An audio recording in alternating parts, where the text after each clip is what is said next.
일상에 바쁜 여러분들을 대신해서 지식과 인사이트를 정리해드리는 매일 독서 매일 인사이트입니다. 오늘은 1%를 읽는 힘, 이 책에 대해서 한번 살펴보도록 하겠습니다. 이 책을 딱 읽으면 어떤 생각이 딱 떠오르냐면 아는 것이 힘이다. 그리고 걸어다니는 백과사전, 워킹 딕셔너리, 이런 문장이나 단어가 떠오르는 것 같아요. 책에 지식의 강물이 흐르는 그런 느낌이 듭니다.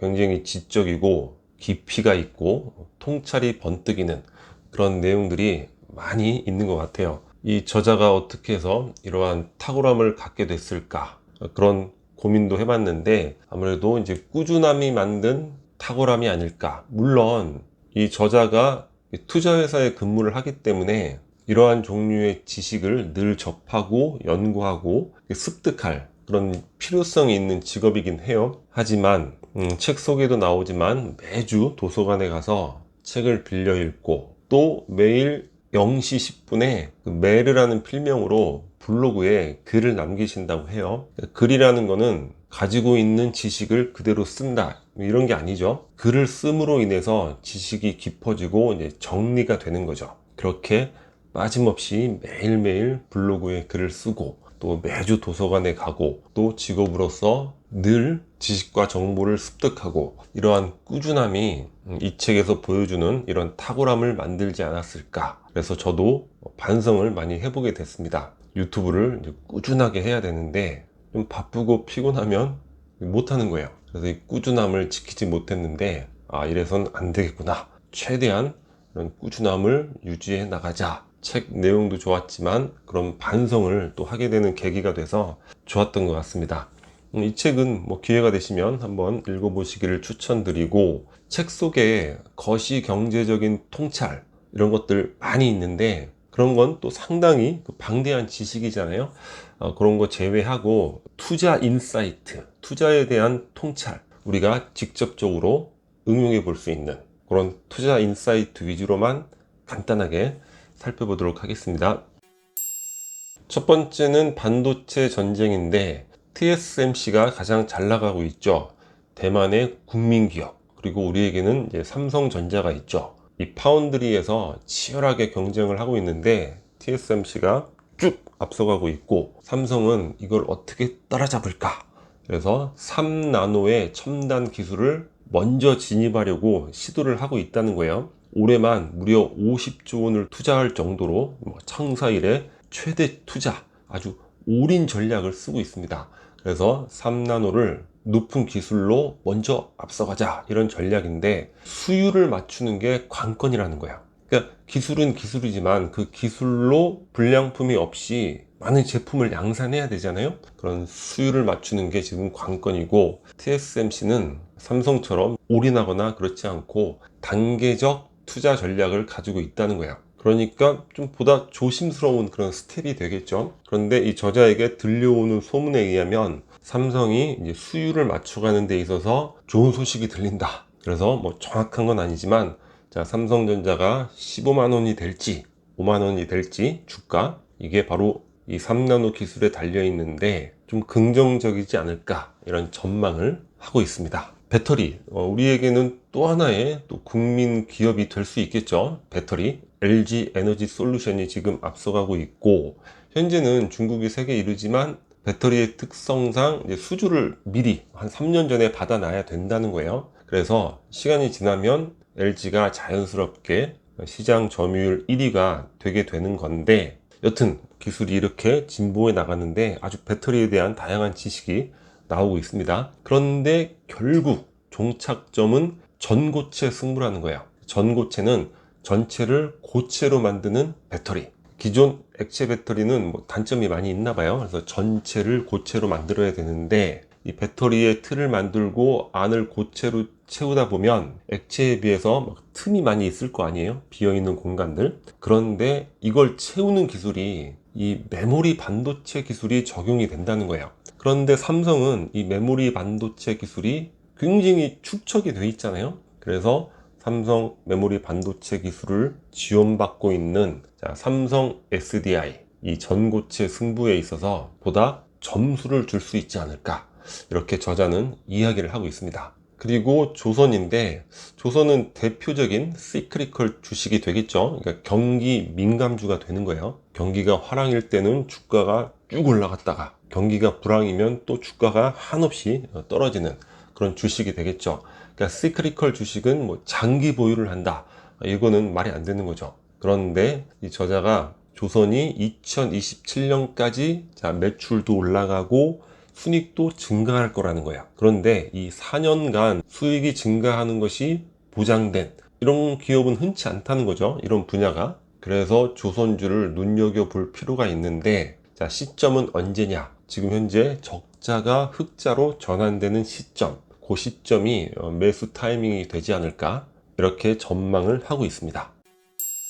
책에 배양육에 관련된 내용도 나오고 있어요. 클린 미트, 그러니까 우리가 실제 동물을 키워서 이렇게 고기를 먹는 게 아니라 그 동물의 줄기세포라든가 어떤 이런 부분을 이용해서 이 육류를 이제 배양을 하는 거죠. 다른 책에서도 읽은 적이 있는데, 미국에는 이와 관련된 벤처기업들이 상당히 많다는 거예요. 이 클린 미트 배양육 기술이 이제 처음 나왔을 때는 100g을 만드는데 2억 5천만 원이 들었다는 거예요. 일종의 실험적 시도가 되겠죠. 그런데 그런 기술이 투자도 받고 기술이 발전하고 많은 사람들이 연구하고 노력을 해서 지금은 100g을 만드는데 500원까지 떨어졌대요. 가격 경쟁력이 있죠. 그리고 앞으로는 뭐 더 떨어지겠죠. 근데 중요한 건, 우리가 가축을 키워서 고기를 먹는다, 생각보다 온실가스가 엄청나게 배출이 돼요. 전체 온실가스에서 상당한 비중을 차지했던 것 같아요. 그 기후에 관련된 책들을 보게 되면. 그런데 이 배양육은 가축 사육에 비해서 토지는 단 1%만 필요하고 물은 4%만 필요하고 온실가스 배출도 4%밖에 되지 않는다고 합니다. 그래서 우리가 환경을 생각하는 그런 측면에서도 배양육의 이제 전망, 이런 것들이 높다, 이렇게 저자가 이야기를 하고 있습니다. 아직은 일상화되지 않았지만 이런 것들이 이제 일상화되기 시작하는 시점에 이와 관련된 기업들도 눈여겨볼 필요가 있다. 그리고 인도네시아 수도 이전인데, TV에도 몇 번 나왔죠. 인도네시아 수도 자카르타가 지반이 침하되고 있는 거예요. 그러니까 땅이 막 가라앉고 있어요. 그러니까 뭐 어떻게 방법이 없으니까 수도를 이전하기로 결정을 했는데, 우리가 이런 문제 생기면 막 기후변화 뭐 이런 걸 생각하는데, 그런 게 아니라는 거예요. 그 많은 인구가 지하수를 뽑아서 이제 생활을 계속 한 거죠. 이 지하수를 과도하게 뽑다 보니까 그 밑에 빈 공간이 생기고, 그러니까 집안이 오랜 시간 걸쳐서 침하가 되고 있는 거예요. 지금은 굉장히 빠른 속도로 침하되고 있다고 합니다. 그런데 인도네시아가 인구 대국이고 이 수도 자카르타만 해도 엄청난 대도시잖아요. 수도를 이전한다, 엄청난 투자가 필요하겠죠. 그래서 수도 이전에 관련하여 건설사에서 막대한 또 수주를 할 수 있다, 이런 부분, 또 이러한 건설사를 눈여겨볼 필요가 있다, 이렇게 이야기를 하고 있습니다. 아메리카 퍼스트인데, 미국에 대해서 이제 생각을 다시 해보자, 이런 얘기가 되겠죠. 과거에는 세계의 경찰, 그러니까 세계의 물류 안전을 지켜주는 존재가 미국이었죠. 근데 지금은 점점 더 이기적으로 변해간다는 거예요. 그것의 가장 큰 이유가, 미국이 이제 셰일 가스가 막 개발되고 하면서 에너지가 자립이 된 거죠. 에너지 수입이 아니라 에너지 수출 국가로 변했어요. 그러니까 막 전 세계 경찰이 돼서 이 물류망을 지키고, 그러니까 자국의 안전한 에너지 수급을 위해서 그런 것들을 유지할 필요성이 그만큼 줄어드는 거죠. 그러니까 우리가 최근에도 지켜보면 아프간에서도 그냥 무책임하게 떠나오는 거예요. 어떻게 되든 말든. 그리고 우크라이나 전쟁이 생겨도 직접적으로 참전하지 않습니다. 후방에서 그냥 지원만 하는 거야. 그냥 알아서 잘. 최근에 이스라엘 하마스 분쟁이 생겨도 뭐 함대를 보내고 이런 액션은 취하지만 이스라엘을 위해서 뭐 직접적으로 무엇을 한다, 이런 개념이 없죠. 그러니까 우리 관점에서도 이런 부분들 잘 눈여겨볼 필요가 있죠. 우리는 안보하면 막 미국에만 의지하면 다 된다, 이렇게 생각하는 사람들이 너무 많은데, 그런 게 유효하지 않을 수 있다, 이런 생각을 해봐야 되고, 그리고 미국의 전략이 리쇼어링, 그다음에 니어쇼어링. 리쇼어링은 제조시설이 미국으로 다시 돌아오는 것, 이걸 리쇼어링이라고 하잖아요. 그러니까 첨단 기술이 필요한 건 미국 자체 영토로 리쇼어링을 하고, 또 뭐 공해가 많이 발생한다거나 저임금이 필요한 이런 분야는 멕시코, 가까운 멕시코에 공장을 설립하는 이런 니어쇼어링, 이게 이제 미국의 전략인데, 자, 미국의 수출을 많이 하면서 멕시코에 안전한 제조 설비를 투자하는 기업, 멕시코가 치안이 안 좋잖아요. 그 중에서 좋은 지역에 제조 설비를 투자해서 미국의 니어쇼어링 전략에 효과를 많이 볼 수 있는 이런 기업을 눈여겨볼 필요가 있다, 이렇게 또 이야기를 하고 있습니다. 드러그 리포지셔닝, 그러니까 약을 어떠한 목적으로 개발을 했는데 그 목적이 아니라 부작용이 발생하잖아요. 그 부작용이 다른 효과가 있는 거예요. 그러니까 예를 들면 비아그라 같은 경우 대표적인 드러그 리포지셔닝이 되겠죠. 그리고 현재 탈모약으로 쓰이고 있는 3종이 모두 다 드러그 리포지셔닝이라고 합니다. 그러니까 원래 다른 목적으로 개발을 했는데 부작용이 탈모를 해결하는 이런 효과를 나타나게 되는 거죠. 그런데 신약을 개발하려면 이 과정이 엄청나게 오래 걸리고 돈도 엄청나게 쏟아 부어야 하는 거야. 근데 드러그 리포지셔닝은 그럴 필요가 없잖아요. 이미 개발된 약인데 다른 용도로 쓰이는 거니까. 그래서 제약, 바이오라든가 이런 분야를 볼 때 이 드러그 리포지셔닝, 이런 약을 갖고 있는 기업에 더 높은 점수를 줄 수 있다. 그런데 여기서 생각을 좀 연결하다 보면 포스트잇 같은 경우도 마찬가지로 리포지셔닝이 된 거잖아요. 다른 용도로 개발을 했는데 아니 이게 이런 용도로 너무 좋네. 그러니까 우리가 무슨 일을 할 때 처음에는 어떤 계획을 갖고 전략을 수립하지만 그게 가다 보면 다양하게 분화될 수 있다는 거, 그리고 그것이 더 큰 이익이라든가 성과를 낼 수 있다는 거, 이런 부분을 생각해 볼 필요가 있을 것 같아요. 그러니까 처음에는 계획적 전략이지만 이후에 갈수록 이제 창발적 전략, 그 과정에서 일종의 소 뒷걸음치자 쥐잡는 식으로 엉뚱하게 더 큰 수확이 생길 수도 있다는 거, 무엇이든 시도하고 그 과정에서 유심히 많은 관찰, 변형, 이런 것들을 이제 시도해 볼 필요가 있지 않을까, 그런 생각을 또 해보게 됩니다.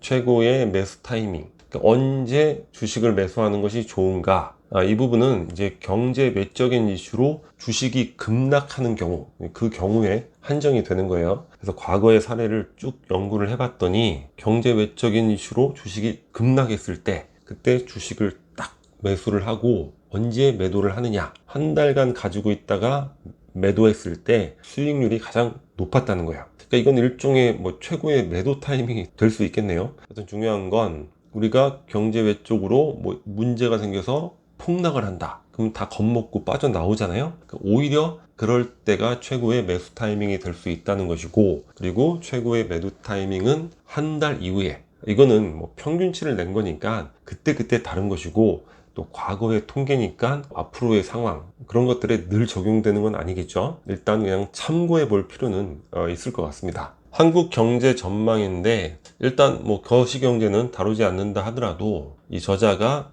짧은 미래에 대한 한국 경제의 전망을 어떻게 갖고 있는가, 그런 부분은 참고해 볼 필요가 있을 것 같아요. 자, 한국 경제의 3대 주춧돌은, 첫 번째가 상대적으로 양호한 국가 재정이라는 거예요. 물론 코로나 시기에 국가 재정을 많이 써서 과거처럼 40%대는 아니지만 지금 이제 50%대가 되잖아요. 여튼 상대적으로는 양호한 국가 재정이고, 그리고 지속적인 무역 흑자, 이것도 최근에는 계속 적자가 지속되고 있지만 수년간 무역 흑자가 계속 이어져 왔잖아요. 이런 것들. 그리고 세 번째가 4천억 달러 이상의 외화 보유고, 우리가 IMF 트라우마가 있기 때문에 이 외화 보유고에는 굉장히 민감하죠. 그래서 비교적 많은 외화를 갖고 있다. 이 세 가지가 한국 경제의 주춧돌인데, 전체적으로 봤을 때 밝지 않다는 거예요. 국가 재정도 과거처럼 탄탄하지가 않고, 무엇보다 문제는 뭐냐면 지속적으로 무역에서 흑자를 내야지만 우리가 달러를 획득할 수 있고, 그 획득한 달러로 우리에게 부족한 것들을 수입할 수 있고, 또 외화 보유고도 늘릴 수 있고, 이렇게 되는 건데 무역 수지가 계속 적자라는 거. 아무래도 이제 한국 경제를 전망하는 건 굉장히 민감한 문제가 될 수 있기 때문에 저자가 아주 직접적으로 밝히고 있진 않지만 전체적으로 책을 읽어봤을 때 특히 올해 내년으로 접어들면서 상당히 어두울 수도 있다, 이렇게 이야기를 하는 것 같습니다. 오늘 영상은 여기서 마치도록 하겠습니다. 키리커츠가 구독 버튼이고요. 구독과 좋아요 많이 부탁드리겠습니다. 감사합니다.